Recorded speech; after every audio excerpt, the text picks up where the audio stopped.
परमात्मा की खोज से पहले क्या उस परम सत्य को जान लेना आवश्यक नहीं है, जो हमारे ही भीतर मृग की कस्तूरी के समान छिपा हुआ है? क्या मन के उन अंधेरे स्थानों तक प्रकाश ले जाने की आवश्यकता नहीं है, और रोशनी भी नहीं बल्कि वहां तक जाने भर की आवश्यकता है, जहां से यह सब प्रकाशित होता है, यह संसार रूपायित होता है, एक आकार लेता है?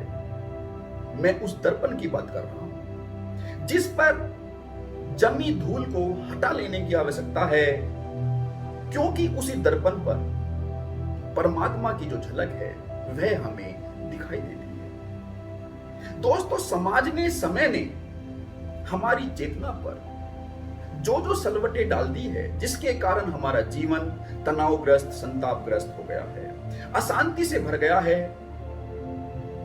उन कांटों को और उन कांटों के कारण बने घावों को हमारे अलावा हमसे बेटर कौन जान सकता है? वे कांटे हमें स्वयं ही निकालने होंगे।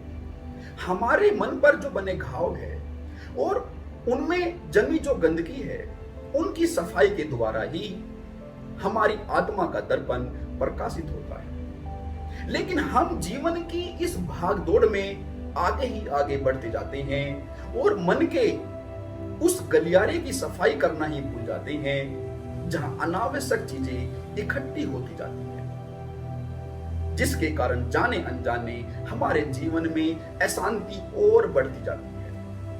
और जब वह अशांति अपने चरम पर पहुंच जाती है, जब वह कूड़ा करकट इकट्ठा हो जाता है, तब हम बाहरी मार्गों की तलाश करते हैं, गुरुओं के रूप में, ध्यान विधियों के रूप में। दोस्तों, गुरुओं में, ध्यान विधियों में कोई भी दिक्कत नहीं है, कोई भी परेशानी नहीं है।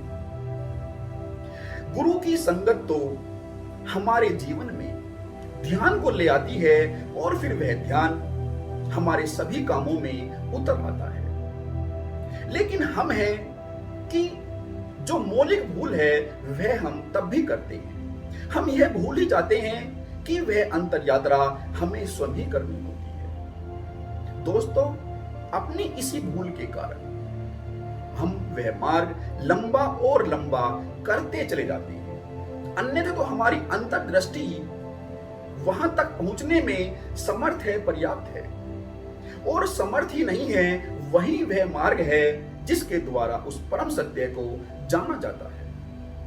बाहरी विधियां तो हमारी दृष्टि को अंतर्दृष्टि में बदलने का, हमारे चक्षुओं को, हमारे मन की सफाई का एक प्रयास, एक माध्यम होती है। संपूर्ण गीता अर्जुन की दृष्टि को अंतर्दृष्टि में बदलने का एक माध्यम है, एक जरिया है। जब अर्जुन की दृष्टि पूरी तरीके से साफ हो जाती है, तब भगवान श्री कृष्ण उसे दिव्य दृष्टि प्रदान करते हैं, और वास्तव में तो तब दिव्य दृष्टि स्वतः ही मिल जाती है। हमें दिव्य दृष्टि को पाने का प्रयास नहीं करना होता, हमें तो बस अपनी दृष्टि को अंतर्दृष्टि में बदलने का, अपने मन के दर्पण को साफ कर लेने का प्रयास करना होता है। लेकिन व्यक्ति है कि वह अपने को जाने बिना, अपने मन के दर्पण को साफ किए बिना ही सीधे सीधे परमात्मा को पा लेने की कोशिश करता है। यही व्यक्ति की एकमात्र मौलिक भूल है।